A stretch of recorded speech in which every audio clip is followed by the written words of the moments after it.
Hello everyone, welcome around Australia again to another one of our webinars, the second for 2012, hosted by the Australian Bureau of Statistics. My name's Jeff Woolcott. I've been chairing the Australian Community Indicators Network for the last 18 months or so, and really the highlights of the network's activity are these webinars, and we wouldn't have been able to even commence the network, let alone hold these very successful events without the tremendous support of the ABS. So once again, I want to thank them up front. Another tremendous turnout, I understand, across Australia that we've been able to do for this, and they really are a wonderful use of the technology and utilising, I think, some of the best thinking going on in this space in the country. This particular webinar today, we wanted to, the steering group that meets between webinars, so aims to meet on a monthly basis. It's more like every couple of months, but the steering committee did want to, I guess, have a webinar dedicated to the latest census data, recognising its significance in so many areas. And its significance at a local community level, and sometimes that might seem a bit self-evident, but the ABS being, I think, the very modest, humble beast and nature, an institution that it is, has often, been prepared to step back throughout the establishment of this network and hear from a lot of community-based work, and that's been terrific. But we know so much of it relies on census data, and particularly significant census data, as we're going to hear about today, on housing. So it's a great opportunity, we thought, and we're delighted to have Professor Andrew Beer lead us off because of his reputation and wonderful reputation in this area, and we look forward to hearing from him, but then also hearing from Arnold and Gareth as well from the ABS. I think everyone in each of their branches has heard from their hosts, their local hosts, about the process by which questions can be put up, and we will aim to have a section of the final section of each of presenters, the last 10 to 15 minutes, allocated for those questions to be asked of the presenters. So I hope you feel free to propose as many questions as possible.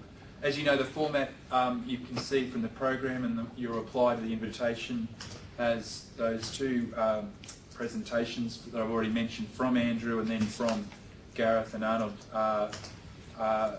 either side of a short break, and then to conclude, Mike Salvaris, Taylor and myself will give some reflections on the recent 4th OECD World Forum measuring the progress of societies, just to finish with. But we really look forward to hearing, first of all, from Andrew, and I think with no further ado, I might get him underway.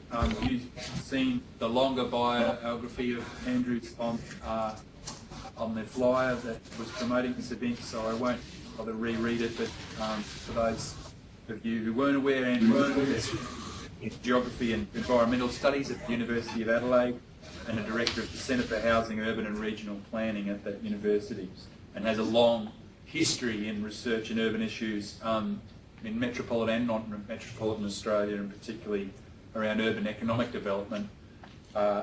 And particularly today, we're going to hear about Australia's housing situation, both from his perspective and then from the ABS's data collection perspective. So I think that's going to be of widespread interest. And Andrew, there in Adelaide, we look forward to you getting us underway.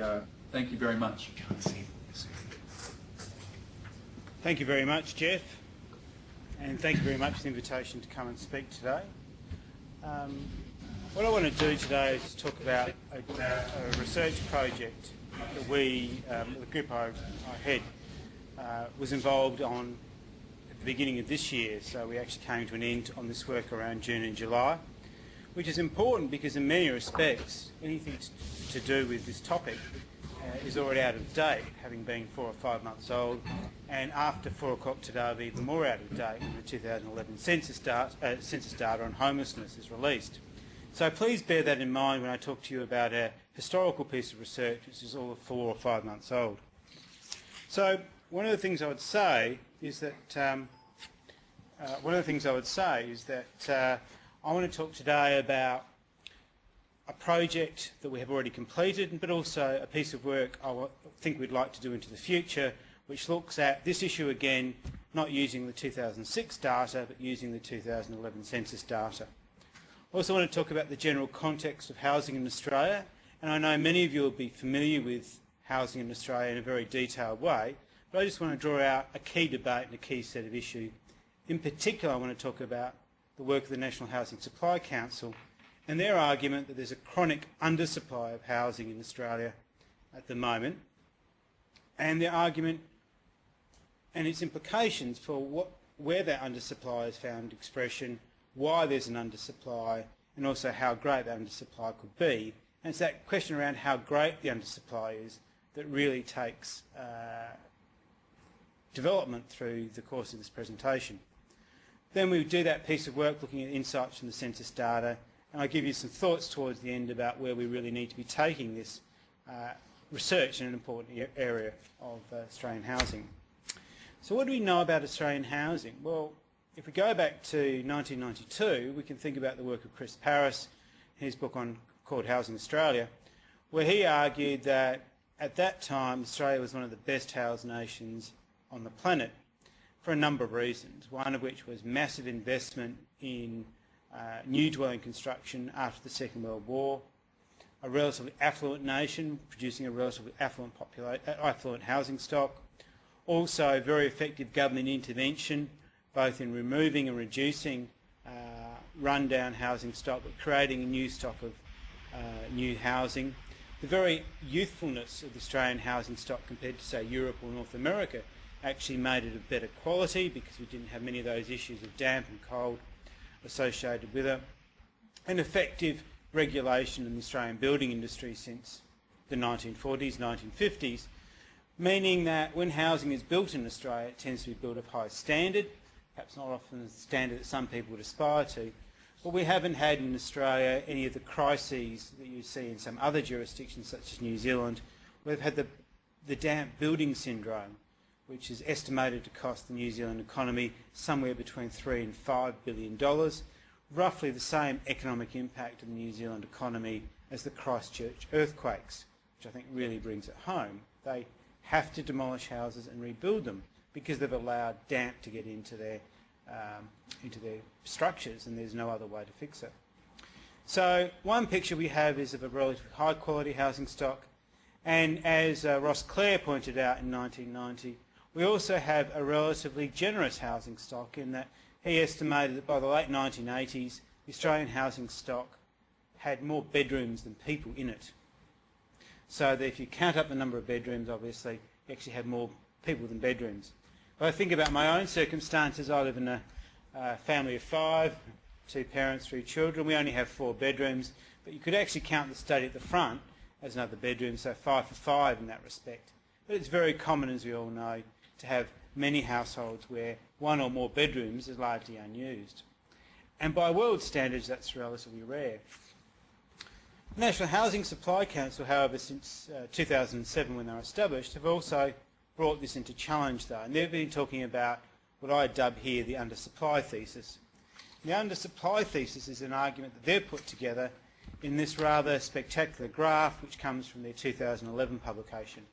And the National Housing Supply Council, as many of you would be aware, has actually put out a number of different reports over time, and these reports have estimated the shortfall in supply both in a year-by-year basis and also in aggregate. And the image on the left is really quite remarkable. What it's saying is that from 2001 onwards, we began to experience a shortfall in housing supply in Australia, with demand in excess of new supply in Australia, and that has ratcheted up since essentially 2005 and is scheduled to escalate at a phenomenal pace. And you'll see on the right an estimate of which jurisdictions are most affected by this, particularly New South Wales, Queensland, followed by Western Australia and Victoria. Now, this data has been presented and discussed in various fora. Obviously, it's a call to arms for the house building industry. Obviously, it's an issue that attracts the attention of Treasury. Obviously, it's an issue that also attracts the attention of migration debates. And we take it really as a challenge for understanding where the housing supply circumstance sits in Australia today. It's a major public policy issue. And why do we see this trend? I think none of this will be new to most of the people around this, I would say, table, but in fact it's a virtual table, isn't it, around this series of cameras and microphones and other wonderful equipment. And what we understand, of course, is that we've had a process where household formation has been outstripping population formation, average household size has been falling, we've had relatively high rates of population growth over the recent past, and that's been adding to a process of change. I know that the South Australian Government forecasts that half of all new dwellings that have to be built in Adelaide between now and 2030 aren't to accommodate population growth, but just the decline in the average size of the household. And this image from the National Housing Supply Council also emphasises this difference. In large measure, part of the driver here is all about the shift in the composition of households within the Australian population.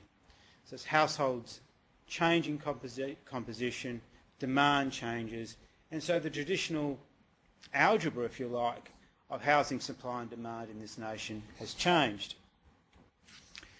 And one of the equations here, of course, is affordability.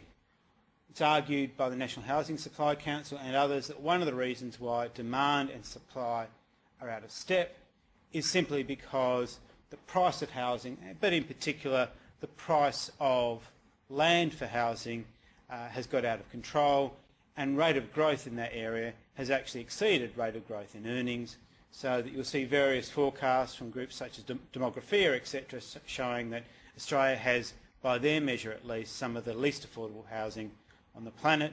And I think there was a press release only last week showing that Sydney was the second least affordable capital city on the planet. So those things have to be taken for what they're worth, and obviously with a grain of salt. But clearly, costs are an important factor, and they go to part of my argument. So let's accept that using the NHSC methodology, it estimates or projects that there's a shortage between supply and demand, and that this is a real phenomenon. So one of the things the National Housing Supply Council argues is that it's the bottom of the housing market that's most affected. That is, if people are getting crowded out of the housing stock, as you'd expect, it's the vulnerable, it's those on low incomes, it's those in the household structures which might be thought of at more risk. And certainly there's been a great deal of evidence by some of my colleagues, but also others working around the country, highlighting the nature of the affordability crisis facing many parts of Australia. So one of the questions we then have is, if we have this crisis, how many people are affected or households are affected, and are the housing needs of persons who aren't having their needs met in the housing market being met in the non-market sector? So it's really a gap question. So if there is a gap between what housing supply should be and what housing supply is, the question is, well, where are these people going? Where are they going? We know that they just don't fall off the planet. We know they don't fall off the continent. They're still here. Is it they're falling into some other part of the housing system? And one of the questions we wanted to answer is, well, are they actually appearing in what can be thought of as non-market housing? Market which is outside of the usual processes of the housing market here in Australia.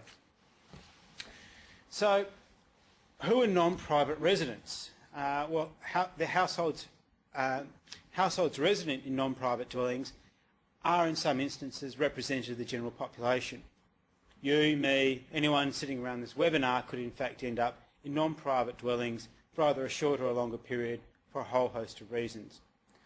But we also know that there are particular groups who are much more likely to end up in non-private dwellings as counted by the census for a number of reasons. And this sometimes includes persons with a disability who might end up in long-term care, but also includes some other groups, such as recent work I've undertaken with some of my colleagues that's shown that often people with non-psychiatric disabilities end up in various forms of non-private dwelling for a host of reasons, including their inability to fit in to more conventional housing.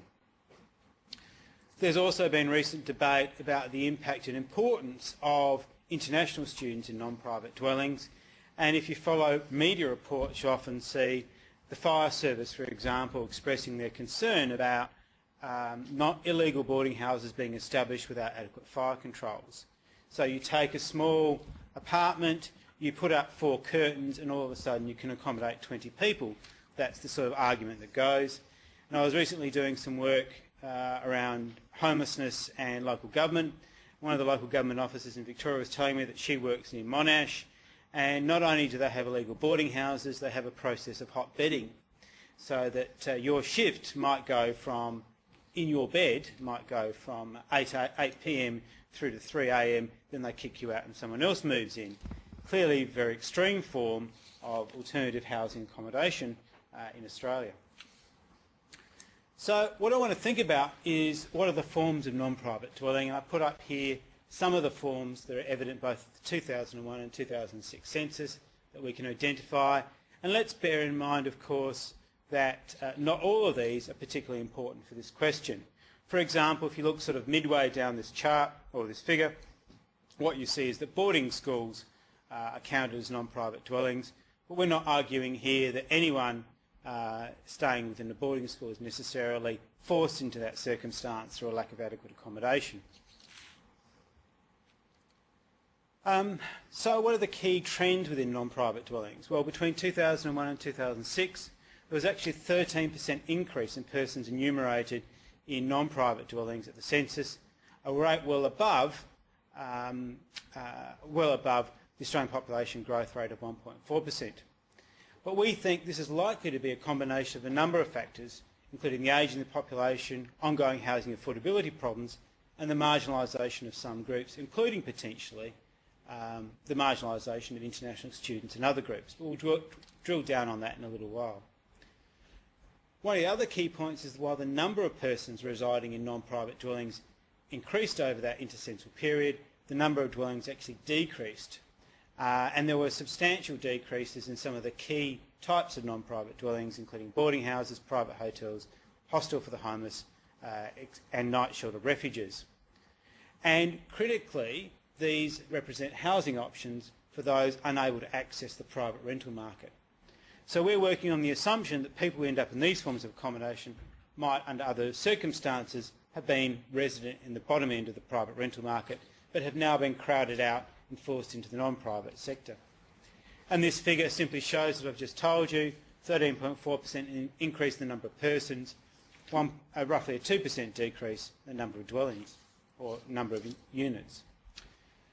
And what we see, and I apologise that the figure is too small really for the figure, is we see that in some instances, in some cases, there have been substantial increases in the number of persons residing in particular forms of non-private dwellings, and that gives us some clues as to the nature of the changes taking place in the non-private sector between 2001 and 2006, and therefore sheds light on the nature of this changing or shortfall in supply into the market. And we can see, in fact, some of these sectors actually have quite substantial increases that are relative to us. For example, we can see an increase, there were 100,000 persons in nursing homes, 204,000 persons in motels, etc. But once again, it's important to point out that not all of these people are counted as being crowded out or could be thought of as being crowded out of the housing market and therefore aren't of interest to us. So we, as part of this research, then honed down only on those groups that we thought might constitute persons being crowded out of the housing market and forced into non-private dwellings because appropriate private dwellings weren't available. And you'll see that we come up with a population for 2006 around 44,225, boarding house, private hotels, hostel for the disabled, hostel for homelessness, night shelter, refuges, etc., other welfare institutions and not stated. So we see those as the key institutions of the 2006 census, likely to be accommodating persons who are not able to find themselves appropriate accommodation in the private rental sector. And I would just hasten to add that in a lot of the work over the last year, we've been doing a lot of work on homelessness, and very often when I talk to people, we also hear that they are being forced into either private or formal boarding houses simply because that's the only accommodation available to them once they're looking to leave a shelter or other accommodation. So we concluded that about 44,225 persons were unequivocally resident in non-private dwellings on a permanent basis because of an inability to access the market conventional dwellings. We also thought that roughly half of the 63,000 persons accommodation for the aged or the retired should also be included in our estimates of unmet housing need. So this is actually a key point, I think, in the argument, because one of the things that we're aware of, if we move on, in fact I've just cut that out, is that there are, if we look at this second point, is that in fact we can think of some types of aged housing provision as actually being an alternative type of housing for older persons. So if we think about the business model formerly known as Village Life, now referred to as Eureka, now taken over by a group as Eureka, essentially it presents itself as a non-private dwelling, but in reality it is in fact an alternative form of accommodation for older Australians who aren't able to find accommodation in the private rental market. It is often, for this group, housing of last resort because they have to pass over somewhere between 85 and 100% of their income support to their accommodation provider, who provides them with accommodation, meals, private laundry and community facilities. And this is a group that historically would have found accommodation probably through home ownership, but if not in home ownership, in the private rental market, but they're simply priced out of both of those markets at the moment. And in the case of older Australians, major demographic change, including the rapid increase in divorce since the 1970s, has meant that many older Australians, that is 11% of persons aged over 65, are now not in home ownership at that age group. And it makes them incredibly vulnerable and pushes them into these forms of non-private accommodation. So to go back, what we argue is that roughly half of the 63,772 persons in the aged sector are quite likely persons who should be living in the private rental sector, and that's an important point, which gives us a number of between 44,000 and 72,000 persons living in the non-private sector who can really be thought of as having been crowded into that sector by the nature of the housing market. So fundamental structural change plus affordability challenges have pushed people into non-private dwellings. So if we think about the arithmetic that we're looking at here, one of the groups that we're looking at is or one of the sets of data that we're looking at is the data on persons living in non-private dwellings. The other set of data we're looking at is data on the homeless. And this is where I go back to my earlier point about this being a very old piece of research because it's 4 or 5 months old. And of course we've had some subsequent reviews released both 6 or 8 weeks ago, and the latest data coming out at 4 o'clock today. And essentially we drew upon 2 pieces of information: the ABS report counting the homelessness by Chamberlain Mackenzie 2008, which counted 105,000 people as homeless, and the ABS reviewing that data in 2006 down to 65,394. Of course, we now know that the data released 6 to 8 weeks ago suggests a figure around 90,000 persons. But those data aren't discussed in detail here because they were released post our research. So as all of us would probably know, there are 4 classifications of homelessness. There are 3 main primary there are 4 types of homelessness that we recognise in Australia: primary, secondary and tertiary. And there are 4 ways in which they're counted through the census process. People who are in improvised dwellings, tents are sleeping out, individuals using SAP services or equivalent services, people staying temporarily with others in the household, and people staying in boarding houses. And I just want to talk about how we dealt with each of those in turn. And you can see the numbers for both 2006 and the 2006 review, which was released in 2011. And you can see there's been some significant review in some areas and lesser downgrading from that analysis that was undertaken in 2011. It's worth noting that the final figures that the ABS came up with were much closer to the original set of data, and also that the major change from the figures that were released in September was really to boost the number of people counted as homeless because of overcrowding issues. In terms of our analysis back in April, May, June, we assumed that the figures originally indicated from the Chamberlain and Mackenzie enumeration could actually be seen as a reasonably robust estimate, because while there would be some forms of overcounting, we thought they would be balanced out by undercounting. And it'd be interesting to see how the data released today deals with that. One of the challenges always is going to be is how you can appropriately and accurately count the homeless Indigenous population, because as we all know, homelessness is a cultural construct, and there's a real challenge there in terms of interpreting that. We also looked at individuals using SAP services. The ABS review removed 2,500 people for that enumeration, and we suggested the number could actually be slightly lower also. We also recognise that the homeless populations can also be counted as persons who are effectively couch surfing. We thought that the number is more likely to be around 20,000, because we thought they probably underestimated the total population of couch surfers, even though some people choosing to stay with friends, such as grey nomads, friends and relatives, such as grey nomads, were probably over-enumerated to begin with. And so we suggested a working figure of 23,000 persons in this category who are effectively forced out of the market. And finally, we looked at persons living in caravans, we also looked at persons living in caravans. 81,000 persons enumerated in caravans, cabins and houseboats, of which 57,000 were living in caravan parks, and roughly 24,000 living outside of caravan parks in a variety of different circumstances, including on mining areas. Very hard to know how to deal with this issue because, of course, we have very little data.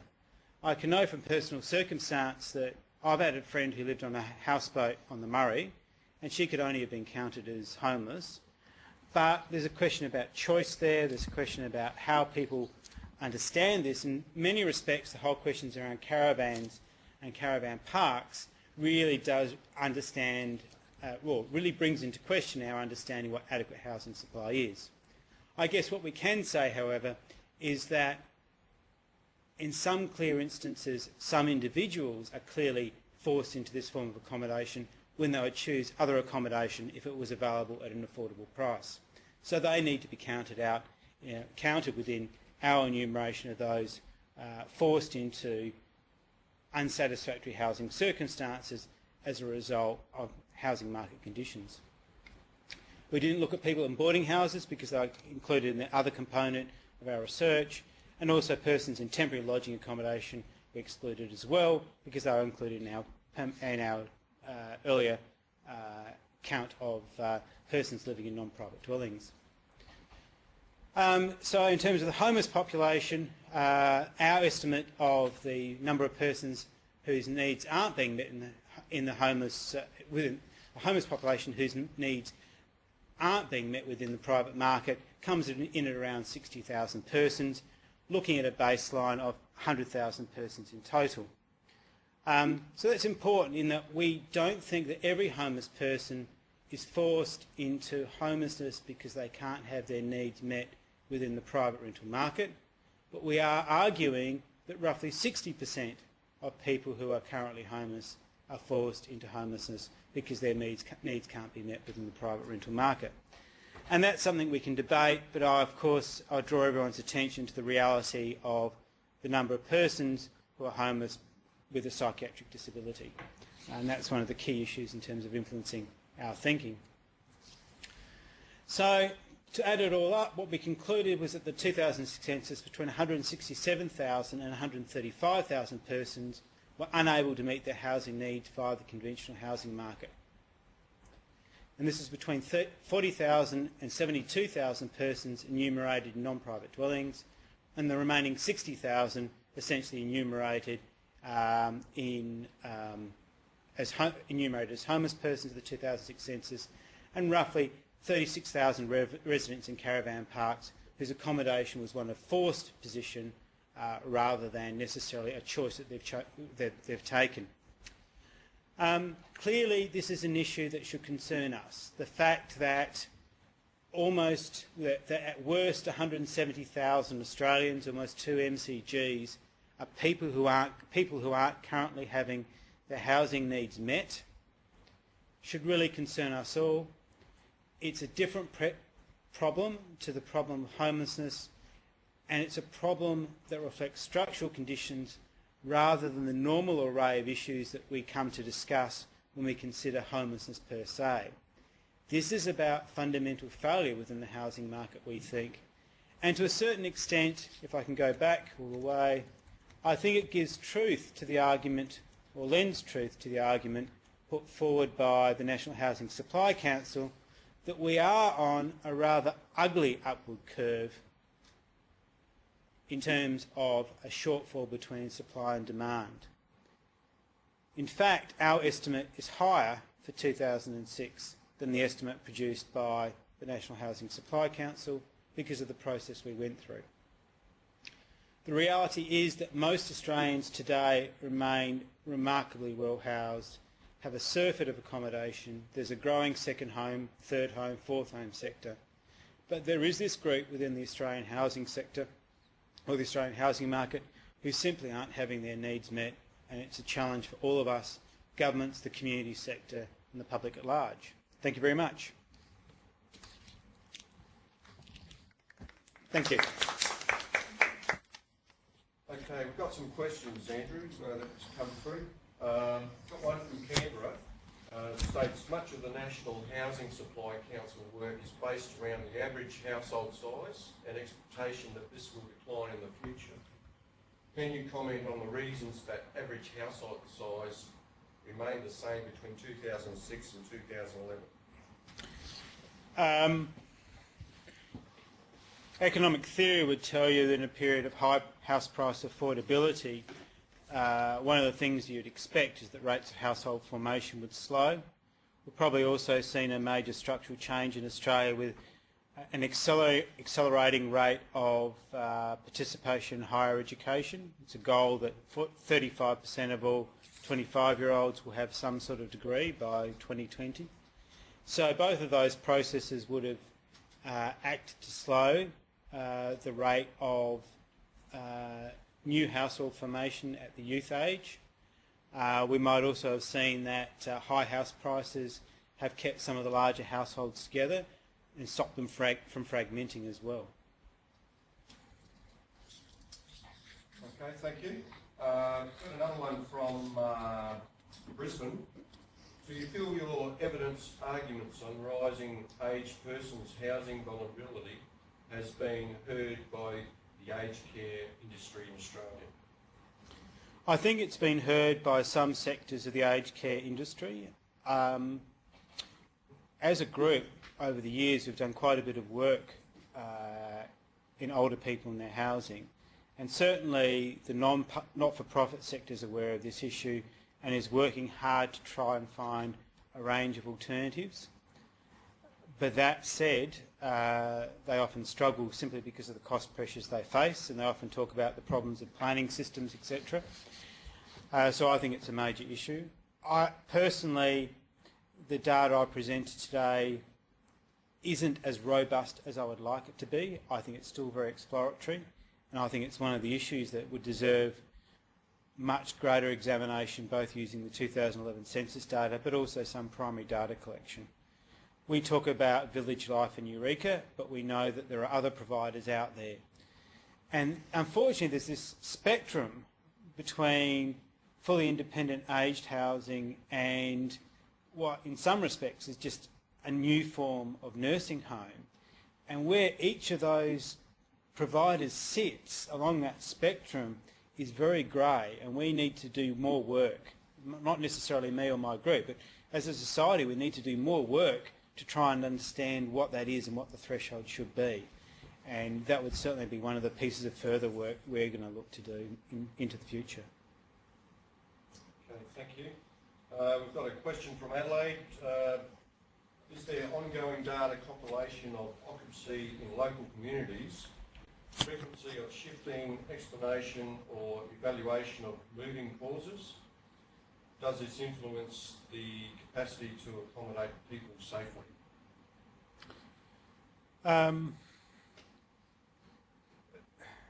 One of the great things about the ABS and the census data it collects and distributes is that it is the gold standard of information, but also in many areas it is the only standard.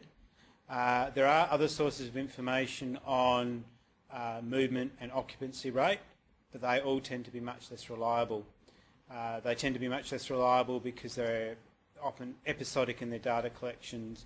They may not be comprehensive in terms of their information sources, and often they only present a snapshot on some individual groups. Even other data sources such as HILDA, for example, and I'm sure many people are familiar with HILDA or work with HILDA. The HILDA data set, we know that there has underrepresentation of low-income and vulnerable groups, and of course it's very difficult to deal with it at a spatially disaggregated level. In fact, you can't. So that makes it a much more difficult data set to work with for that sort of analysis. Thank you, Andrew. I've got a question here from Perth. Do you have the figures for the last slide broken down by state? No, I don't. And that's certainly something we should do. That is certainly something we should do.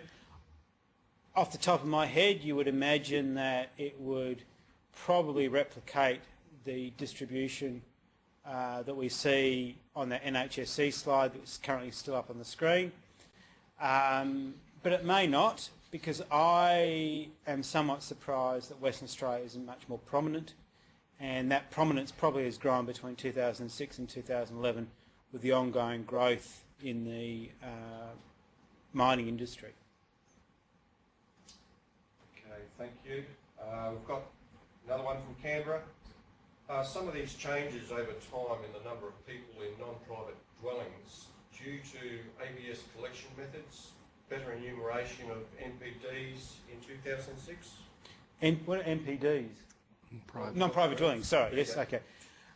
Yes, so look, that's always a possibility. I think I'm not familiar with changes in enumeration strategies for the census having a huge impact, but I do think probably the identification, once data has been collected, of non-private dwellings has had an impact.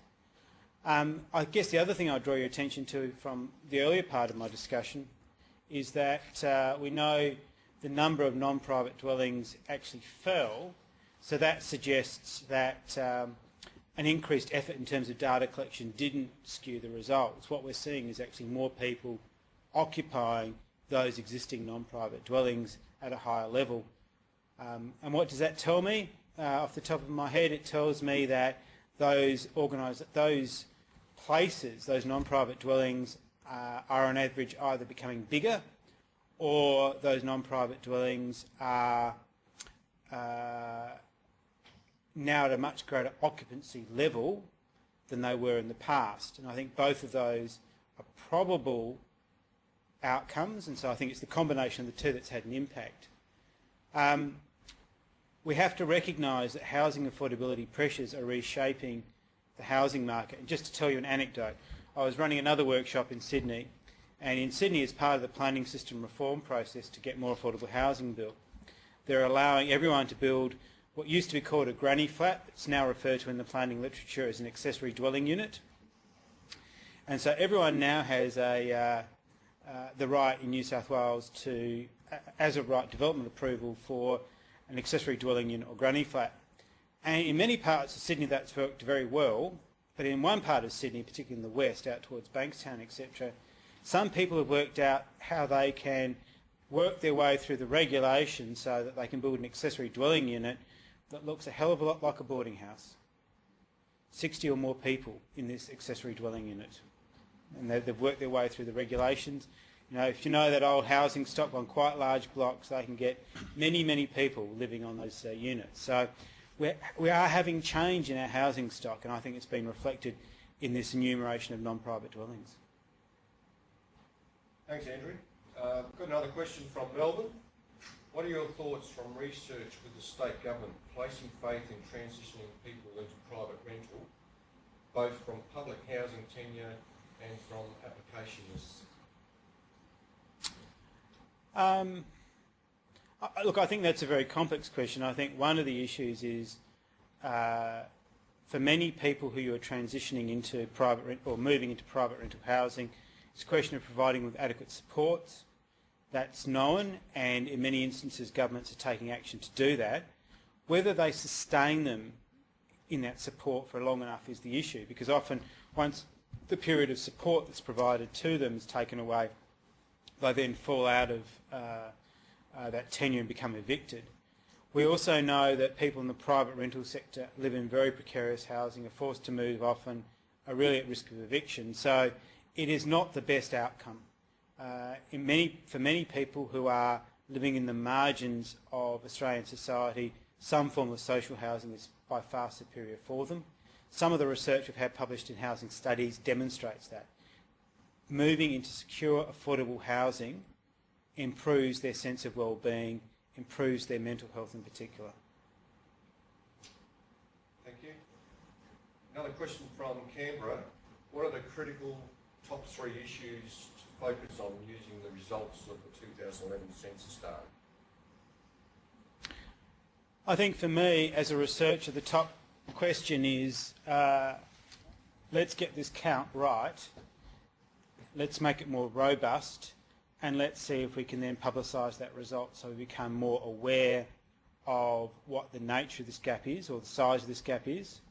I think the second key factor is to identify what can be done and needs to be done in terms of solving this problem. And thirdly, I think it's really a matter of communication, not to governments but to the community as a whole. So we need to identify the problem in short in step 1, we need to work out what those solutions are in step 2, and we have to communicate 1 and 2 as part of step 3. Thank you. Another question in Adelaide. When should the government respond to the inability of homeless to access housing by increasing public housing capacity? And the second part, will this be seen as interfering with the private market?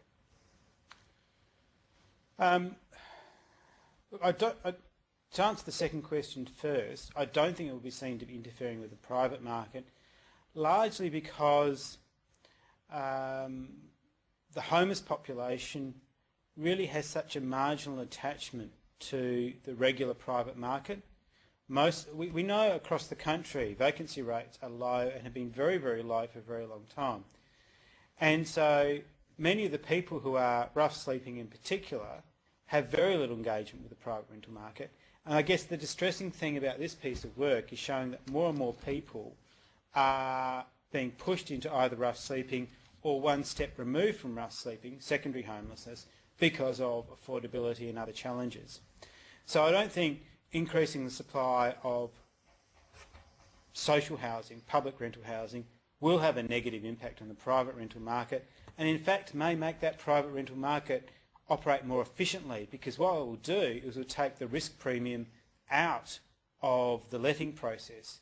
So landlords will know that when they're letting to someone that the risk of default is actually reduced. So I don't think it has a negative impact on the operation of that market. Thank you very much, Andrew. Really appreciate your contribution. A common catch cry for the global movement measuring progress is measuring what matters, and it's hard to think of an issue that matters more, certainly in a local community context in Australia, than the roofs over people's heads, or sometimes not even that. So thank you for drawing attention to how critical those measurement issues are in this space, but particularly then how they are the basis, I guess, for advocacy and progress and change in this space. I'm highly aware too of how difficult it is to retain a sort of independent, neutral stance in this space. I've been aware of it through research of my own for a long time. There's also on a very active board in the Brisbane Housing Company, which is seen as a bit of a national trailblazer in terms of social housing, but still honestly struggles to, I guess, to address the kind of vulnerability and the issues that you've raised attention to today. So much appreciation for that, and I think a wonderful setting for the presentations from the ABS to follow. Welcome back, everyone, around the country. We'll keep the momentum going, and I won't spend much time at all in introducing Arnold Strauss and Gareth Edwards from the ABS, but they are going to give us an overview of all the census data relating to housing, and particularly interested to hear about the new ABS geography. Thank you, Jeff. My name's Gareth Edwards. I'll be taking you through the first half of the census presentation, and then Arnold Strauss will be taking you through the new ABS geography. Basically, we're going to cover a select set of data items that are available, then we'll go through some statistical functions, go through a bit about how to use census data in a more complex way, talk about the census products that are available, and then Arnold will take us through the ABS geography. I'm sure most of us are aware of what items are available via the census. At the person level, we've got fields like age, sex, marital status, industry and occupation. At the family level, we've got fields including family blending, total family income, family composition, and a new field for 2011, the same-sex couple indicator. And some examples of dwelling level fields include total household income, dwelling structure, number of bedrooms in a dwelling, family household composition. We've also got fields where there's an internet connection present at the dwelling, how many people were absent on census night from the household, and mobility indicators. Mobility indicators basically telling us whether people were at the dwelling that they're at on census night 1 or 5 years ago. Some of the statistical functions that you can pull out of census data include things like median incomes, average number of bedrooms or vehicles at a dwelling, and median mortgage and rent repayments. Some of the more complex stuff that we can pull out of census data are things like cross-classifying rental repayments by tenure and landlord type to put more context around the straight variables of rental repayments or mortgage repayments. We can also do some comparisons between mortgage and rent repayments and household income, and we can look at fields like the dwelling structure and the dwelling type versus the number of bedrooms that are available in the dwelling. More complex cross-tabulation includes going outside of the dwelling level, so pulling some information from a person or a family basis into the household, such as combining family blending and family composition with a household composition figure to break down the structures that are available in a dwelling. And you can use these sort of fields to see whether the population of a dwelling or a household structure is changing over time. Are more families staying as a bigger unit in one dwelling, or are you looking at more single or couple families that are broken up?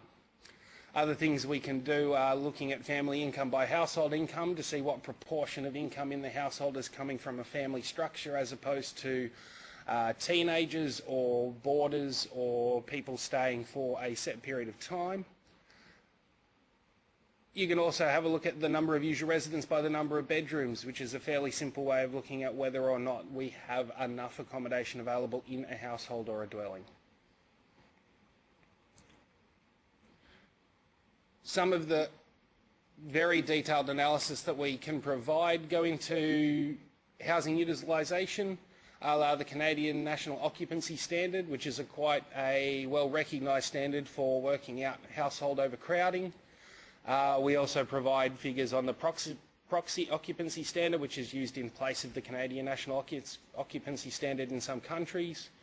We also can do analysis on the age of the youngest or oldest resident in a dwelling, the age of the youngest person in a family inside of that household, the number of families and their relationship inside of a dwelling to work out whether you have a family of grandparents, parents, children and even grandchildren all in one household. You can also find out the number of children attending school per dwelling or per family. Now these are just some basic examples of what we can do, and it's just to let you know that via the census we can actually do some quite complex analysis just building up from those basic fields. The products that we've released for 2011 census, which allow you to actually go through these fields in a bit of detail, are quite varied. For some simple analysis figures and some straight numbers, we've got products like Quick Stats or Community Profiles, which are just basically running the numbers straight out of the census at the geographic level of your choice. We have a product called Data Packs, which combines all of the community profile tables and cross-tabulations into a single product and contains all of the geographical map boundaries attached to that product so that you can do comparison between geographies and between census years. We've got Table Builder, which allows you to build custom tables on your own, so anything that the ABS doesn't already provide as one of their other products, you can do inside of the Table Builder product on your own. And then for the very complex analysis, we have products like the Confidential Unit Record Files, a 1% and a 5% sample, and a new product that will be out at the end of 2013 called the Statistical Longitudinal Census Dataset, which is aiming to statistically link records from 2001, 2006 and 2011 using a probabilistic algorithm, so that we're trying to link individual records across the censuses together without identifying anybody. And that's going to be available as a 5% sample file as well, late 2013. I'm going to wrap up really quickly because with the technical difficulties we don't have a huge amount of time. Just as an example of the Quick Stats and the Community Profiles products that we have available, you can see on the slide the Quick Stats gives you a quick breakdown of population broken down by sex, age, average number of children per family, and you can use the bottom of that page to go into more detail at the level that you wish. There's some of the tables that we break down for dwellings, so mortgage and rent tables where we do median rent payments, households where payments are more than 30% of their income.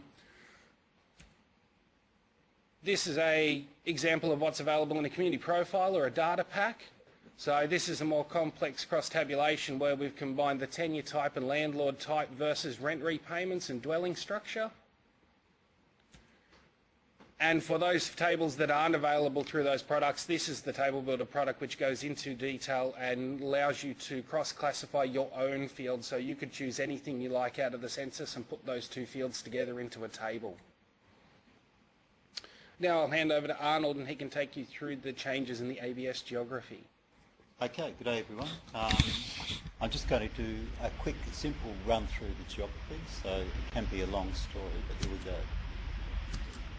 Okay, you might have noticed through looking at the census data that we have a new statistical geography standard replacing the former classification. So the CDs and the SLAs and the statistical divisions in past years have been replaced by things called SA1s, SA2s that are greater capital city statistical areas and so on, but the LGA has been retained because that's popular and I guess to maintain continuity of data. Most of the ABS collections are moving on to the ASGS post-haste. There are a few that might take till next year to get on, like the Tourism Accommodation Survey, for example. This is just highlighting some of the new regions, not all of them. Statistical Area Level 1, you can see there are 54,800 in number, reflecting about 400 people. They're kind of reflective of suburbs and localities, so that's quite a useful geography to use. One that I use quite a lot is the SA2, which has an average population around about 10,000, it says on the slide that it's optimal for household data. It's also optimal for economic data. I deal a lot with ATO income tax data, and just that SA2 level is just enough to protect confidentiality while still giving some regional definition. So it's a good geography from my point of view. SA3 is a medium range geography. SA4 is, now this is one of the larger ones, but it's not one to scoff at. It's 100,000 to 500,000 people, but if you're tracking something like Journey to Work, for example, you've got a block of people, say 50 people living on a couple of streets, and you track the house where they live to where they travel every day to work. That can give you quite a messy, noisy data picture if you multiply that by every other similar block in Sydney or in New South Wales or in Adelaide, etc. So the bigger geography will show you the underlying movement patterns of those people who go to work. So SA4s are quite well recommended for certain purposes. There's a picture of the ABS website. On the left is statistical geography. That tells you where to find out more details about these geographies and other ones like the GCC, SAs, remoteness regions, indigenous regions, etc. Also some of the connections with other more popular geographies like collection, electoral districts, etc. are also covered in that aspect of the website. Why change geographies quickly? We wanted a more functional classification based on where people come to access services rather than something that was based on, I guess, administrative circumstance, I might call it, or just pot luck. That's where they happened to be for a long time, so that kind of thing was maintained in the geography. Stability and data continuity. Being data users, you know there's nothing worse than building up a time series to find that a fraction of a region has changed, and then you have to reconstitute your time series data. So we wanted a bit more stability. The third one for me as a data user is more consistency in population size across regions. In the past I've dealt with geographies like SLAs, which sometimes have very few people in them, but quite large land areas, which makes comparisons with like regions sometimes quite difficult. But I've found that the new SA2, for example, is much more consistent in population size, so you can compare one with another much more readily. And lastly, to establish a coordinated, integrated framework. Let's look at some data. We can see the SA2 at the top, the SA3 on the left, and the SA4 on the right. This tells a fairly obvious story, I suppose. At the broad regional level, the SA4 level, the high mortgage payers, which are in red, are kind of, there's a smattering round about Hobart, but you can't really see anything else happening. It opens up a bit more for SA3, but when you look at the SA2, you can see there are smatterings in the northwest Tasmania, western Tasmania, central eastern Tasmania, and in fact the high mortgage paying belt extends further than just inner city Hobart. So it shows you, I guess, the finer the geography, the more detailed information you get sometimes. This time, this couple of set of maps is looking at the old geography versus the new geography. This is census data again, median monthly mortgage payments. We've got lots of patterns that we would expect, the sort of high payments around the urban areas, and parts of WA in the mining belts, but there's an odd one in the centre, middle centre of the NT, which is in fact a skewed distribution. That area is pretty much vacant land, but there are a few home buyers out there and they're skewing the overall results, which you see when you look at the data presented through a new geography. You can see that area is gone because SA2s have more evenly distributed population. But this new set of boundaries shows you that the mining activity and the housing associated with it, activity associated with it, is more pronounced in the northwest of Western Australia. You can see the belt there. I guess my other tip is if you're looking to buy a property, there's good deals in Hobart and Adelaide at the moment. That looks like not pronounced in terms of high mortgage payments.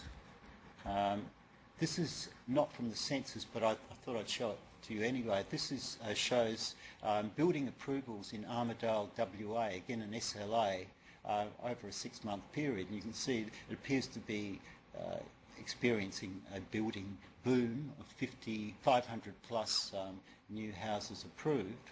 But if you actually look at the same data expressed in the new SA2, you can see that the action is only in 2/8 of the region. In fact, half the region there's no building activity at all. So that can show you the extra definition that the new ASGS sometimes will give you.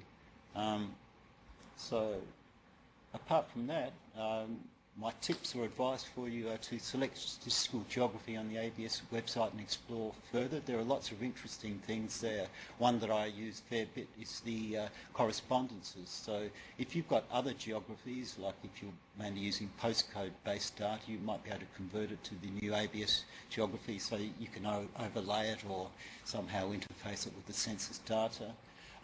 Don't be misled by similar sounding names across ASGS regions. In those previous 2 slides I showed you, there's an Armidale there, and one of those SA2s has the word Armidale, but you can see that they're quite different regions in land area and in population terms as well. So you have to actually, I'm afraid, or I advise you to look at the maps on the statistical geography portal and just have a look to make sure that you know whether boundaries or changes have occurred.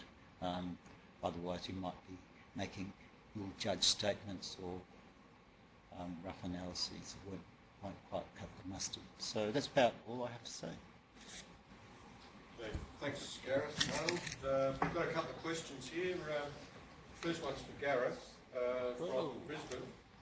Is the overcrowding figure from 2011 census available by dwelling size, so we can determine overcrowding by dwelling size up to 6-bedroom dwellings?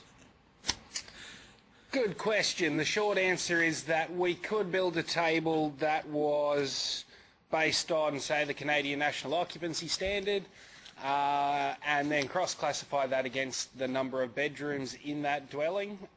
Whether or not that'll tell you the whole story is debatable. But it's definitely a piece of analysis that we can do. Thanks, Gareth. We've got another question here, this time for Arnold, from Brisbane as well. Will the new SA categories apply retrospectively to previous censuses? No.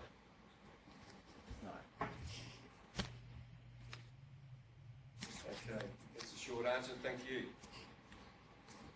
We've got no more questions coming through, Jeff, so we'll go back to you. Okay, thank you very much, Arnold and Gareth. Really appreciate that personally, and I'm sure the whole network does, for the significance of those new classifications, and as you've demonstrated with that, a couple of terrific examples, how that those new classifications and those new geographies can make a significant difference to how we assess these sorts of phenomena. So, and particularly in the housing area. So, thank you for giving us that overview. And as I said at the outset, we really appreciate the work the ABS does at this very the technical work that it does, but then its ability to be able to present that in a very straightforward way, as you've just done there. So.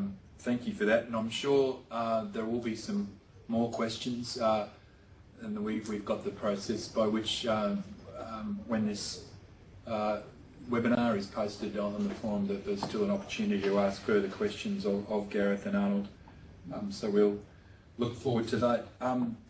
We will take this opportunity then, I think, to move on to our next segment, and I'll do that just quickly while I think my presentation will be going up soon. We do have, I know in this section we do have some space or some time that we'd like to, if we can, show a video that is actually from the Canadian experience, Canada's Index of Wellbeing, and their most recent release of their data, and the video that has accompanied that release. But in the meantime, we'll go ahead with an overview, firstly through Mike Salvaris, as I said before, and then Sue Taylor, based at Canberra at the ABS, and overseeing, for those of you who aren't aware, Sue oversees the very prominent Measuring Australia's Progress initiative, and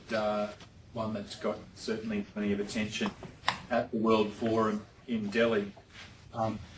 Mike, I'm sure I know will give you some context about why this forum is particularly significant, but I just would like to underline before he just gets underway just how all these four have been significant, but this one perhaps more than ever for how much it was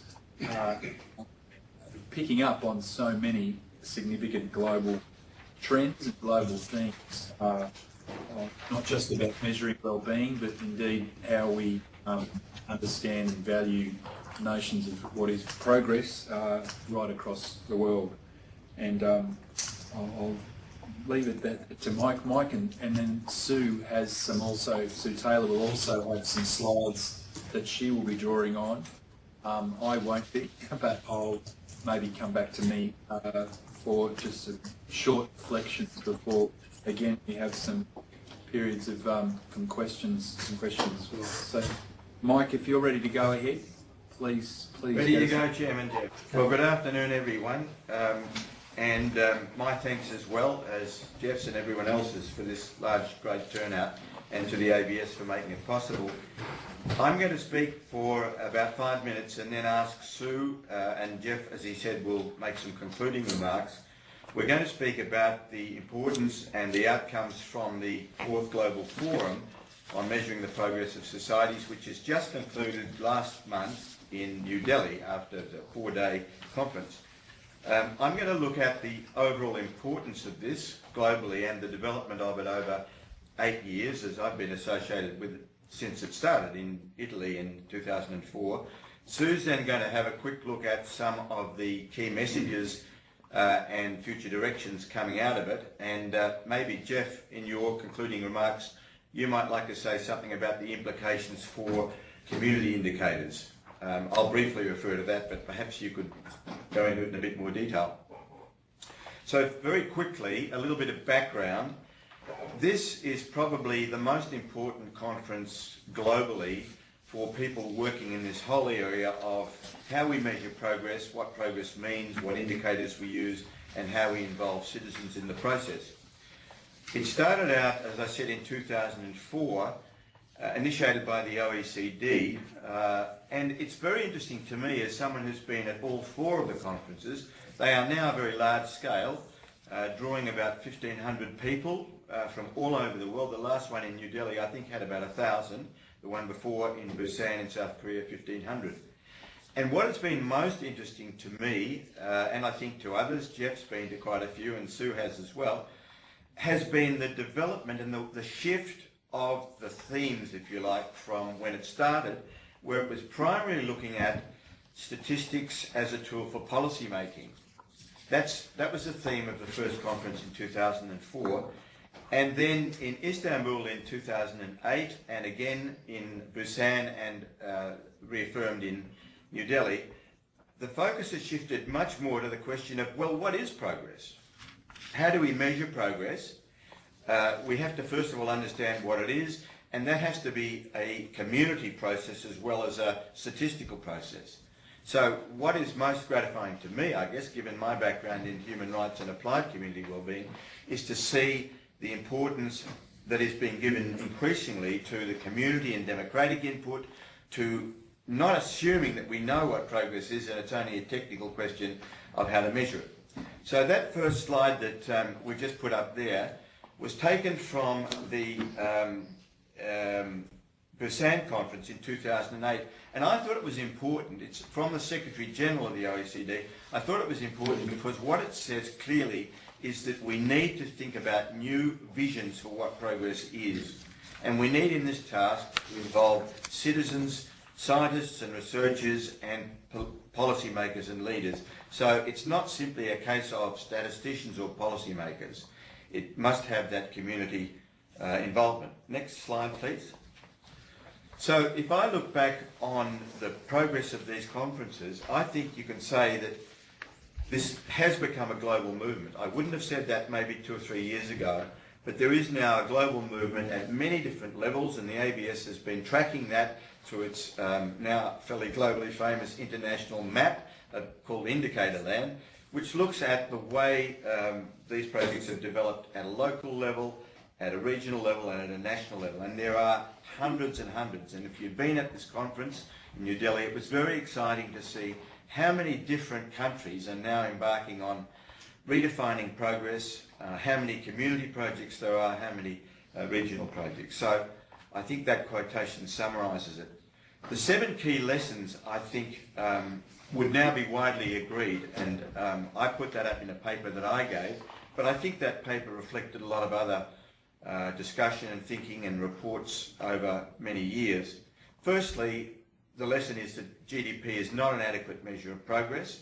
Secondly, we need more holistic measures that combine economic, social, environmental, cultural issues.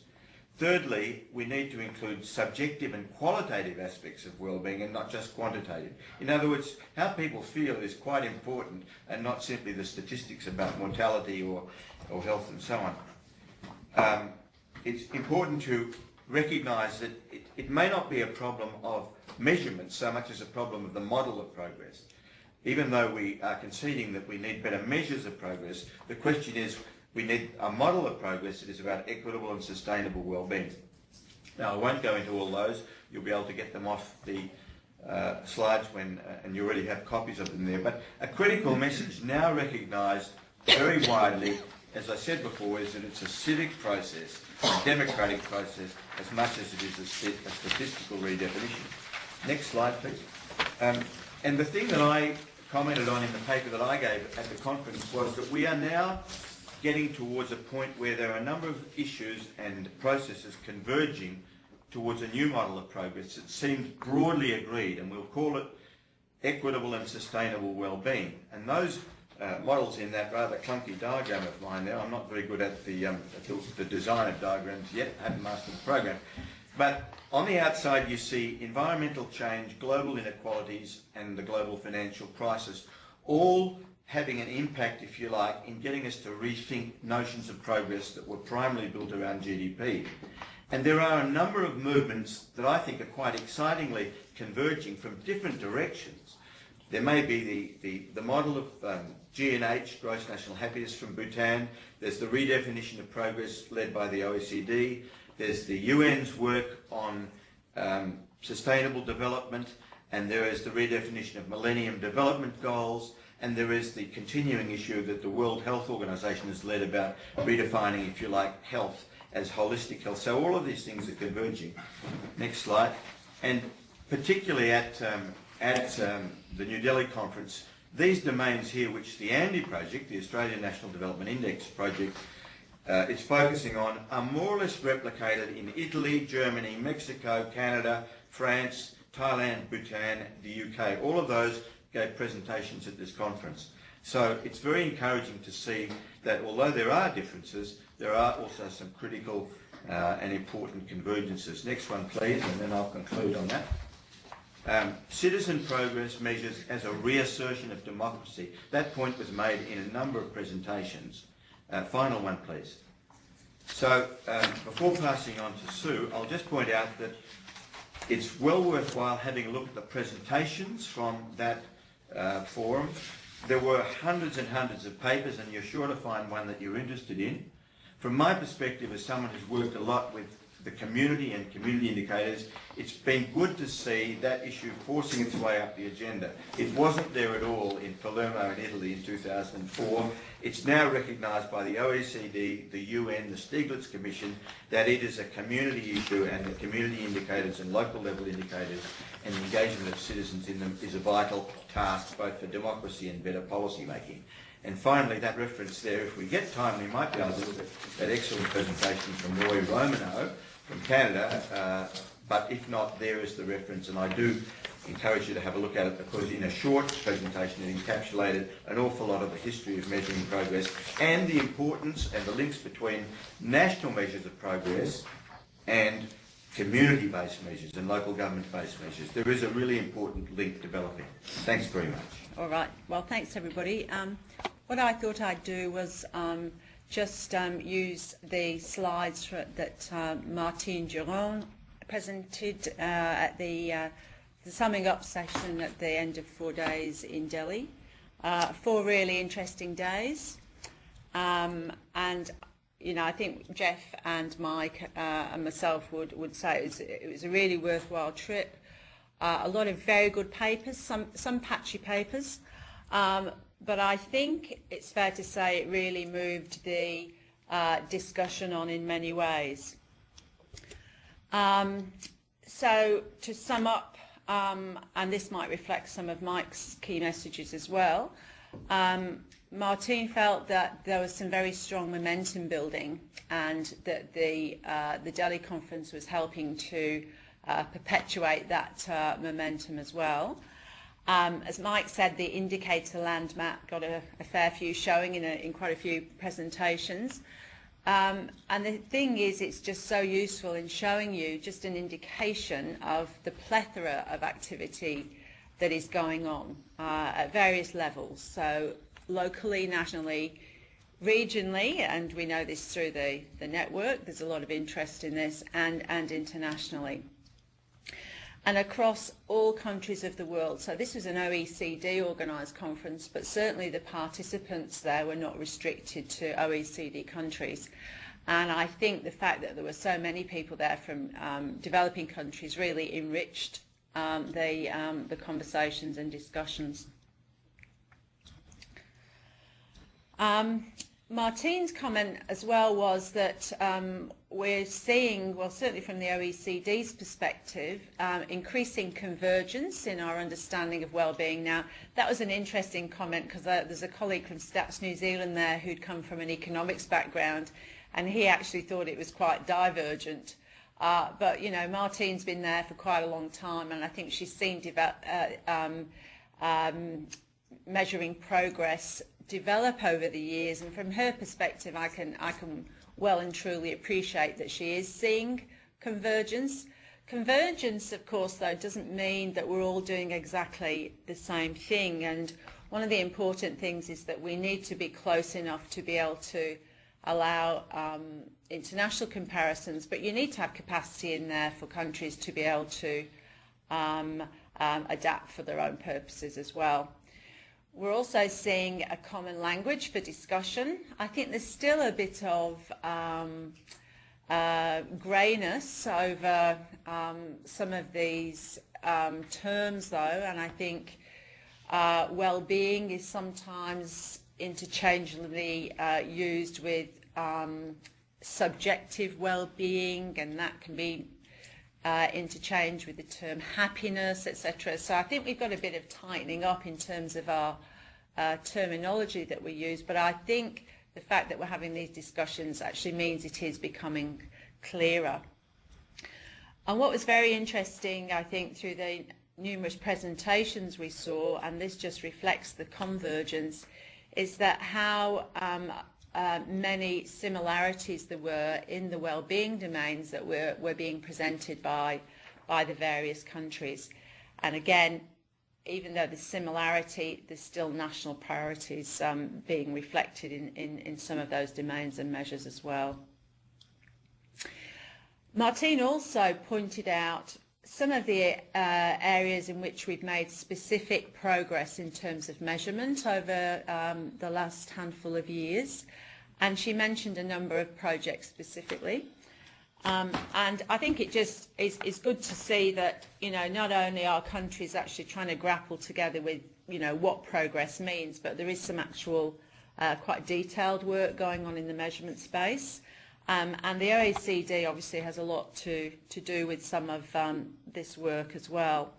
So in terms of material living conditions, the OECD has been coordinating a number of key projects, and the ABS is involved in some of those, developing guidelines for the collection and dissemination of wealth information data. So we're not just relying on income, but we're trying to get the whole picture with wealth as well.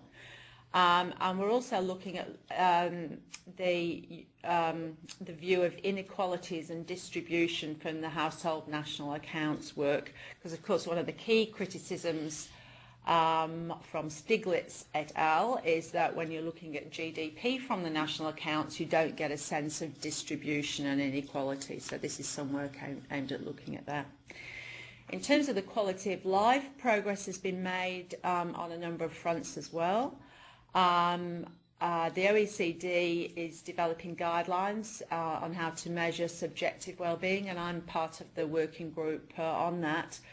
And currently, the guidelines, which are still in draft form, have just been sent out to all the national statistical organisations throughout the OECD, and they'll be sending comments back on those shortly.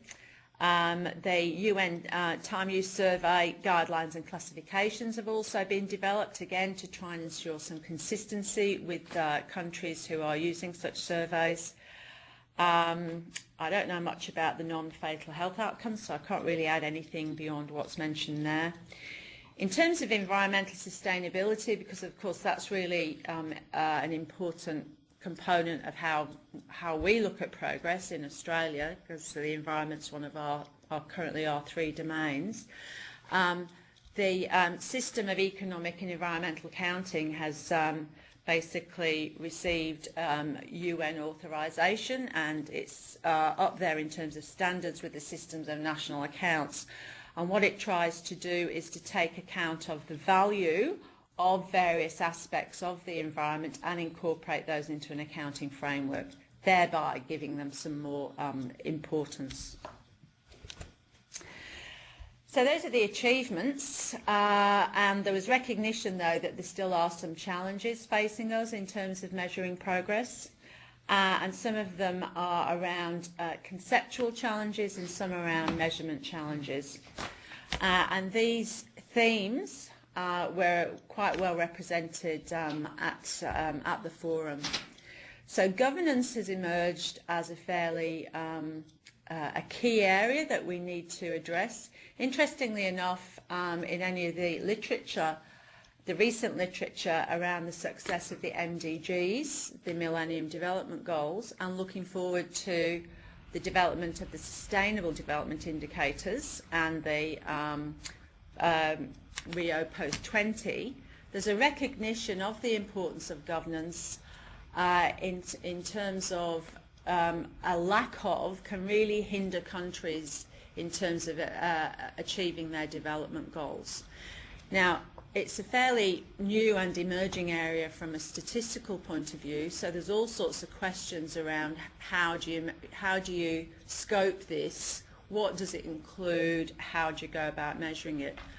But, you know, that's not an excuse not to be measuring things either. So there was a panel at the OECD which was really looking at some of fairly basic questions around governance and what it means, who are the actors, and how we might start going about measuring it. But that's certainly on the OECD's radar in terms of how to progress that.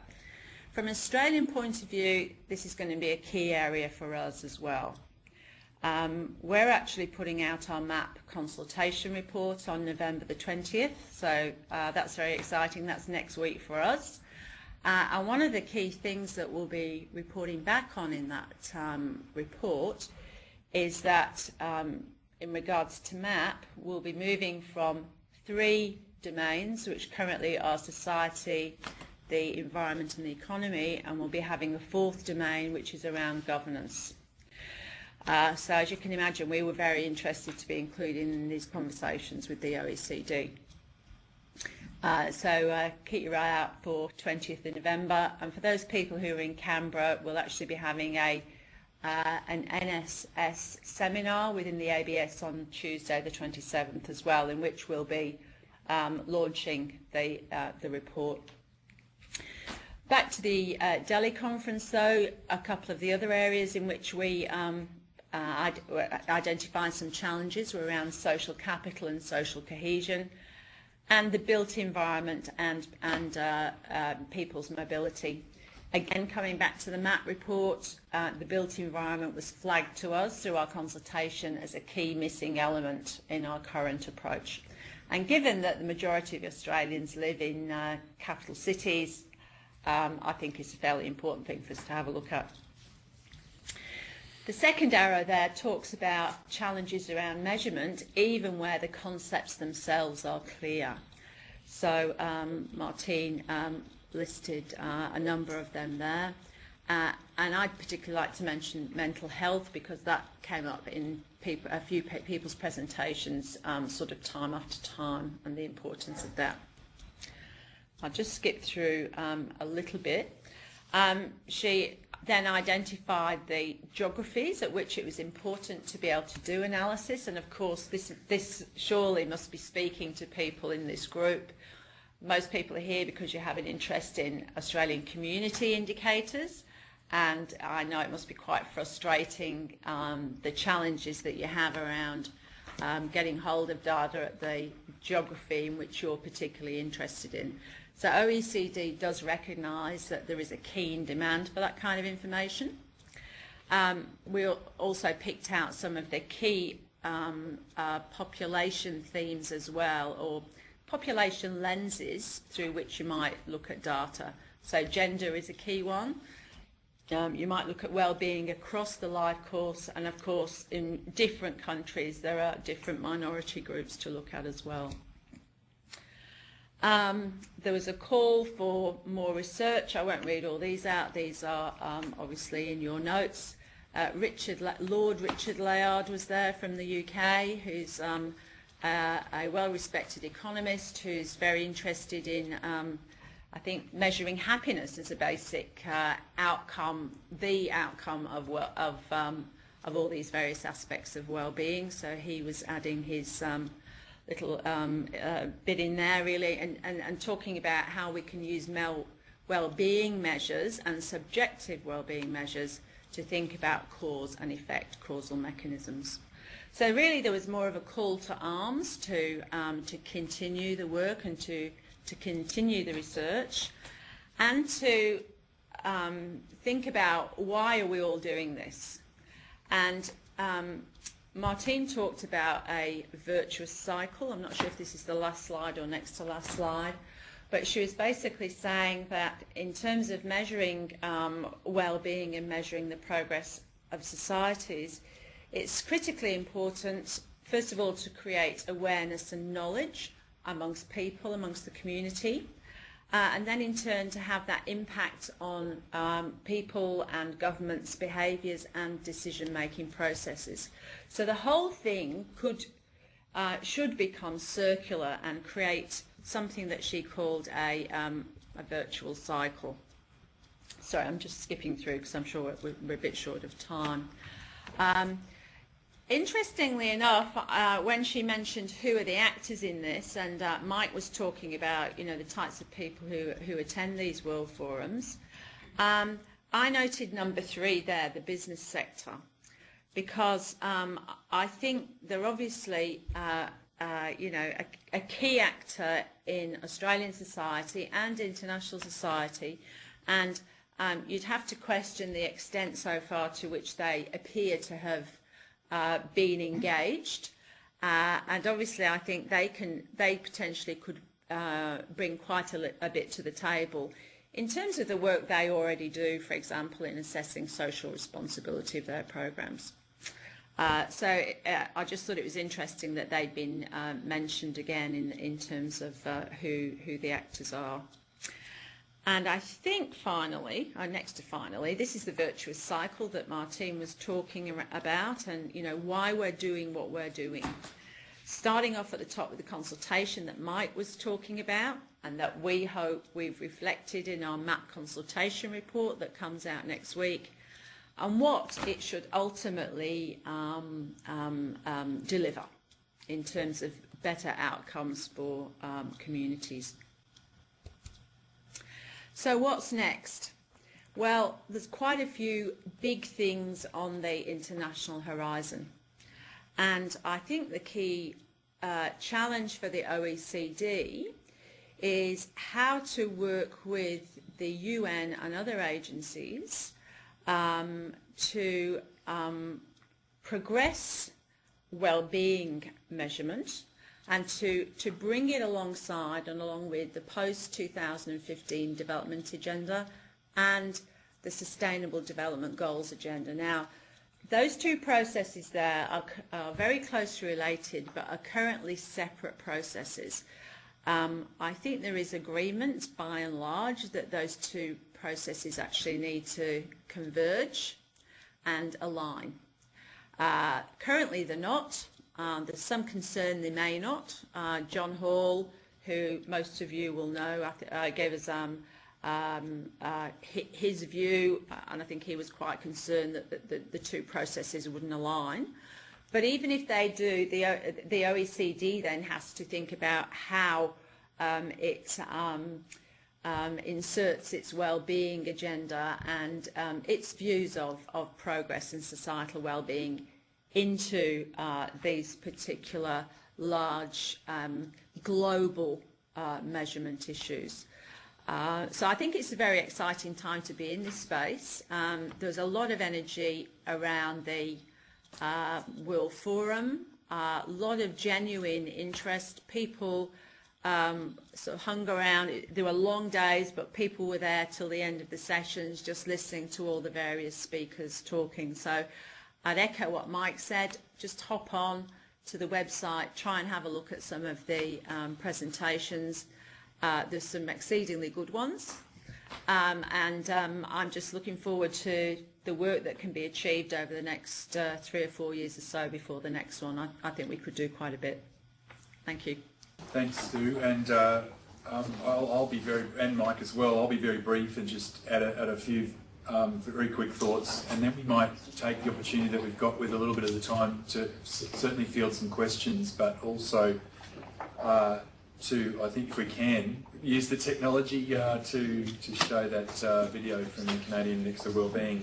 It's quite brief, but I think very illustrative of the significance, I think, of that comes from the forum, and linking it, I guess, to the host organisation for today, that is the Australian Community Indicators Network, and how much I think it was a validation of what I would call a sort of a legitimating force, I suppose, for a lot of those global trends that Mike and Sue have talked about. Because I think if there was one standout factor from a number of ideas that were converging, as Mike and Sue have said, it was this common challenge everyone's got in their local context of the implementation challenge, and particularly in constrained funding environments in the West and the non-Western world.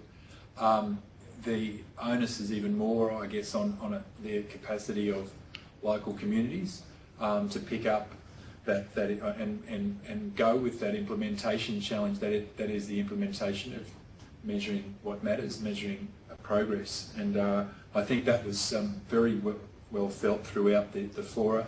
It was actually captured, and I'll also draw attention to it because Mike and Sue didn't mention it, but Mike has been prominent himself in establishing a Global Progress Researchers Network, GPRN-net, that has come off the OECD's initiative to establish Wiki Progress. So if you go to all this area on the web, you'll quickly see the Wiki Progress, a very dynamic online tool for picking up on a lot of the issues around the world that are relevant in this space. That network that met with those who see themselves as part of that network and were able to get to Delhi, had about 30 or so representatives at a meeting on the day before the forum started.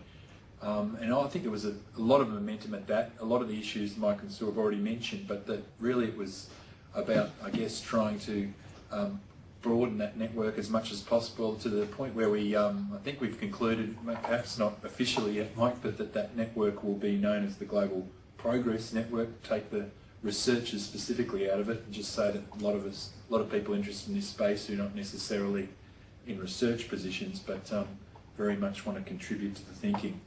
And that, again, I think is true the world over, and is true for how this plays out at the most local community space as it does in the big, broad global sphere.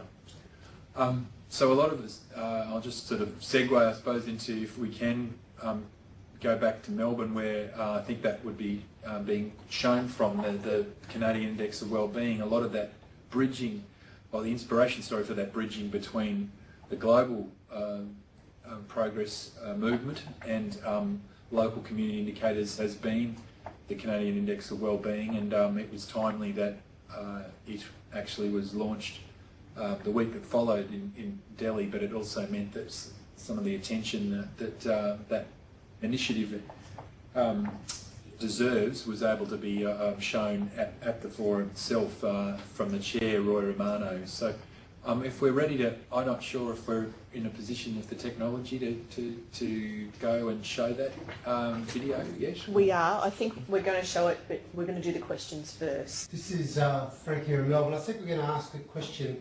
There's a question first for Mike here, so I might just ask that one. It comes from, it comes from Adelaide. Mike, do we need to consider putting sustainability indices on the agenda to move priority away a little from GDP and finance preferences driving economic decisions? I think of the progress indices of Canada in the late 70s. Yeah. Well, let me say I think it's a good question, and it is one that's very seriously under consideration in almost all of the models that we discussed at New Delhi, and certainly it's built into both the ABS and the Australian National Development Index models. What we're really saying is that progress itself must be sustainable, and that means including both the environment and our ecological well-being and the ecological well-being of the planet as a factor of progress, so that no proper model of progress could avoid it. But secondly, considering the sustainability of progress in terms of future generations, because we aren't making progress as a society if we're achieving it for ourselves in a way which is going to deny it to future generations, the fundamental proposition of the Brundtland Commission. So I think that has, and by the way, the critical definition that I pointed to in my presentation, which has been, I think, more or less widely accepted, is progress equals equitable and sustainable well-being, sustainable in both senses of that term. So it is now well and truly part of that progress as an alternative to progress primarily defined as an increase in GDP. Okay. I might ask, there's another question for Mike. I know there's one for Sue, but while we're here, this is a question coming from the Productivity Commission here in Melbourne. What are your thoughts on the Global Reporting Initiative? How does it complement or differ what you're doing, I suppose? The GRI, I think, hasn't been sufficiently incorporated into other projects. I think it was developed somewhat differently from the processes that, for instance, led to the OECD's work and the Millennium Development Goals. But I think that the time has come really for that to be integrated. It's a very good way of bringing, I mean, Sue pointed out that the business sector isn't always at the table in these debates. Well, I think the GRI is a terrific bridge for the business community to get into the debate, because it starts off at home, if you like, asking questions about responsibility and sustainability from the perspective of businesses. So I can see that being increasingly important as a way to bring that convergence that I think we all want to see. It's Jeremy in Canberra. I've got a question, or more like a comment for Sue, to offer comment in relation to the data that is becoming available and growing as a function of both academic and community reporting in local environments. The Atlas of Living Australia was established at ANU in 2009. It is now part of the National Museums. Oh, excellent. All right, then. We'll look at that. Is there a reference in here for this at all? Or is this from? Yeah. A person in Adelaide, if they do they have be able to supply a reference, if possible. Also, I have another question here from WA. If the elements of well-being are subjective, how do we account for changes in preferences over time for things like the environment? Okay. I think the point is that not all the within the measurement of well-being, there are a mixture of objective and subjective measures. So certainly the OECD and I think most people who are interested in looking at subjective measures are not saying ditch the objective ones. The idea is to look at a range, because well-being is necessarily a very complex and broad-ranging concept. So the idea, I think, is to look at them all together, to get a more holistic approach.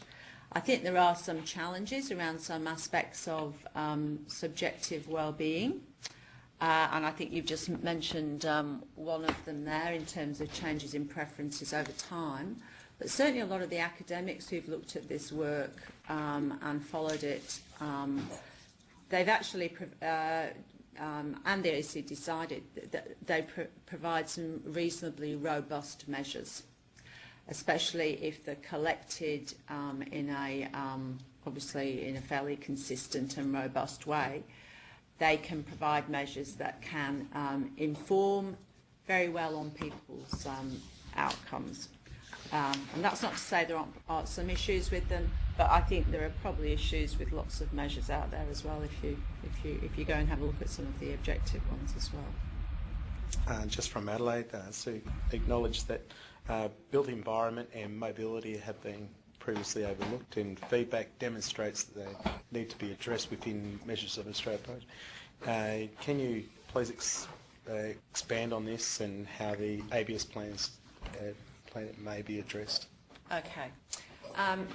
Well, that's a pretty good question, because what we're doing next week is putting out our report in talking about, well, we're basically, you've told us and we've heard what the aspirations are for Australia's progress, and in terms of the built environment, that's been identified to us as being very important. How we measure it, which is the next phase, is another matter. So next week the aspirations and the consultation report will come out. What that does then is lead us on to the next part of our MAP review, which will be working with a range of subject matter experts to work out how we can measure some of these important areas that have been identified in the consultation. So what is it in particular that is there about the built environment, or the quality of the built environment, that we need to measure, and what's available to measure it as well. So we may have identified it. How quite we'll go about measuring it is the next challenge for us.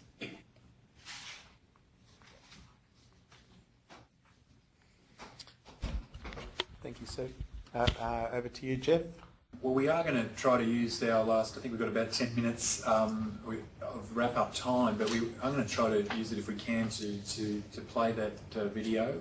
Let me begin by thanking the OECD and the Government of India for this great opportunity to participate in the Fourth World Forum on Statistics, Knowledge and Policy. It's hard for me to believe that it's been more than 5 years since I delivered a speech to the Second World Forum in Istanbul. And it's almost as difficult to believe how much we've all accomplished in that time. I'm very pleased that our collective efforts are beginning to bear fruit. And I want to congratulate all of you on your work and successes in going well beyond the GDP to create more complete and integrated ways of measuring societal well-being. Now, when we in Canada first started talking, roughly a decade ago, about measuring and reporting on our progress as a society, we realized that it begged the fundamental question, progress toward what? We made a firm commitment that whatever we came up with, it would have to be rooted in Canadian experience and grounded in the values that have shaped our country. Values such as fairness, diversity, equity, inclusion, health, safety, economic security, democracy, and sustainability. We began by bringing together under one umbrella leading Canadian and international indicator researchers and practitioners. We also brought in public policy experts, community groups, and well-being advocates. You'll note that our leadership comes not from government, as is probably the case in most countries, but from people who worked in civil society. Our venture has been entirely conceived and implemented by citizens and citizen-based organizations. We made this choice early in our developmental process. We felt that to earn the trust of the Canadian people, it was absolutely critical that we be seen as free from any partisan interest or government influence. That decision, of course, posed some great challenges for us in the terms of funding. We had to rely pretty heavily on seed money from several charitable foundations. We knew that approach would work best in Canada, and that's really what every country has to do, decide which path will lead to a better quality of life. We must be willing to embrace all avenues to success. We do, of course, talk to and encourage with government our discussions. When we release our second composite index next week, we'll be setting up briefing sessions with our federal government, and when we release provincial reports early in 2013 next year, we will organize provincial government briefings as well. I'm getting a little ahead of myself, so let me go back to an earlier part of our story. As a citizen-based and driven organization, our first big step was to engage Canadians through 3 rounds of coast-to-coast public consultations. And believe me, in a country the size of Canada, there's a lot of land within those coasts. We asked Canadians to speak candidly about what mattered to their quality of life and what we should be measuring. Over the next few years, our research experts then designed the Canadian Index of Wellbeing Framework, or CIW as we call it for short. The CIW includes 64 quality of life indicators grouped into 8 categories or domains. We also distill these numbers into a composite index with a single number that goes up and down, much like the stock market index, and provides a quick snapshot of how our quality of life is changing, for better or for worse. We are strong believers in the composite index approach. The simplicity of it makes it highly effective as a communications tool. It's our flagship product, and it's a great conversation starter.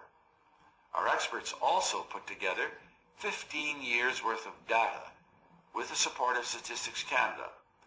They wrote detailed technical studies on each of the domains and put us through a rigorous peer and validation process to ensure that our methodology was sound and that our data was the best available. Well, to make a long story short, the CIW is now housed at the globally renowned University of Waterloo. Our work is built around 2 pillars of activity. The first is leading-edge research. The university has made a commitment to build a better future for Canada and the world by being a champion of innovation and collaboration in new and synergistic ways. So research. The second pillar is knowledge mobilization. This includes extensive public communications and community engagement. We see these 2 activities, research and public engagement, as fundamental to the process of transformative change. Last October, we released our first composite index of well-being. I won't go into all the details of our findings, though I would encourage you to check them out for yourselves on our website, ciw.ca. But here's our big picture finding, and I'm sure many of you have or will find something similar. Between 1994 and 2008, Canada's GDP rose by a very robust 31%. Meanwhile, however, the Canadian Index of Wellbeing went up by less than 1/3 of that amount. Less than 1/3. In other words, much of our productivity gain did not translate into improvements in the day-to-day quality of life of ordinary Canadians. In fact, not a single quality of life category kept pace with the growth of the GDP. We did see some modest gains in areas such as living standards and community vitality, but in other areas, such as the environment, time usage, leisure and culture, we lost ground. We moved further away from the vision we have of ourselves as a society. And as a relatively rich country, Canada is very fortunate to have choices. Now for the first time, we have an evidence-based, integrated picture upon which to base progressive policies that better reflect our needs and values.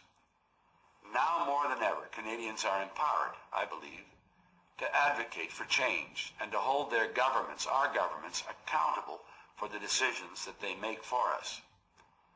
My hope, of course, is that the CIW will open the door to a substantive national dialogue on the kinds of difficult challenges we will be confronted with over the coming decade, and the kind of choices that we have to make to optimize well-being for both humans and other species that share our planet. At the CIW, we are realistic in our approach, I'd like to think.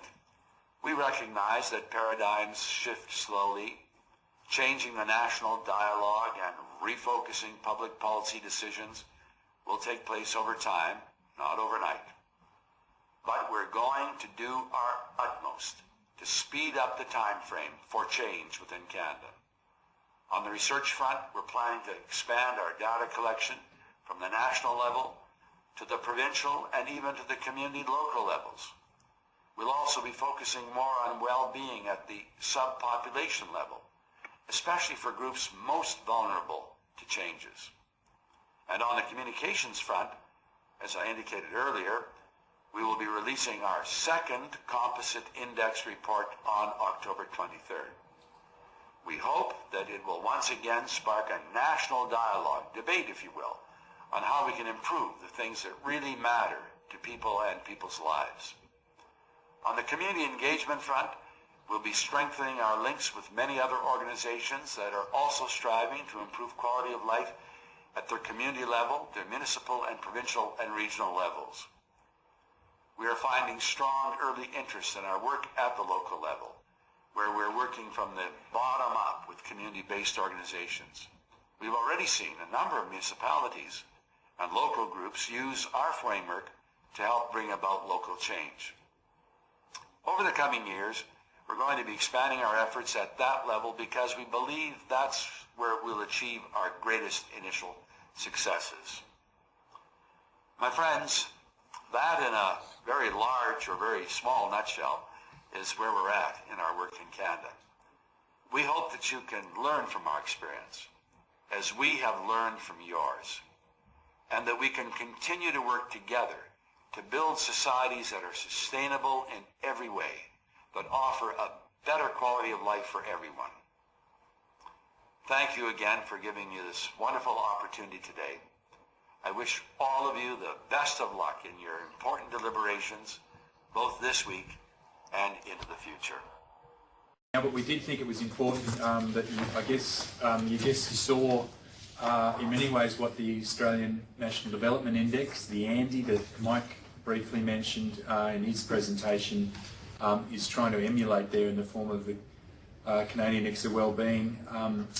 Both it's good and some of the aspects that it says it could have improved on, like all these things you want to learn about them. But I do think it represents, I guess, the best of the community indicators movement, certainly in the North American region, and we are trying to do that with the ANDI, and lots of progress going on in that front at the moment, and encourage you to look at its website, the ANDI, which is andi.org.au. Of course, the ANDI is trying to, I guess, also represent in Australia the best of community indicators movements across the country, and we just want to finish on that front. I suppose encourage you, if you aren't already, to join that network, to the Australian Community Indicators Network, which is, you would have received in your invitation, but acin.net.au, and we look forward to keep continuing to meet like this, but also hopefully the chance sooner or later to meet on a face-to-face basis. I think it's an important one, particularly coming off the momentum of of the conference, where there were quite a few Australians in particular, but also looking ahead to the ABS and the large NatStats conference that's in Brisbane, actually early next year. We would like to feel we can have some presence at least in a session or a section of that conference, and we really do want to keep the profile of the network up to recognise just how many good things are going on around the country, right across from local to a regional to a national scale. So I'll finish now by thanking again our speakers individually, but also in particular I want to thank Daryl Evans and his team based in Adelaide for the tremendous backroom work they do in organising and promoting this event, to the point that we feel we have to do very, very little, and it's really quite achiever work, and it makes for obviously a very effective forum, as is evidenced by how many people have been coming along today. We welcome everyone's feedback on it through the evaluation forms, which hopefully you've got a chance to feed out, but also in particular your suggestions for upcoming webinars. We haven't got a set number in mind, but experience would tell us that a couple per year is probably realistically what we can look to achieve, and looking to 2013, it'd be great to get a few more suggestions about topics that you think would be of significant, sufficient national interest to put up as a webinar format. So, thank you everyone again, and best wishes. Look forward to meeting and talking to you soon.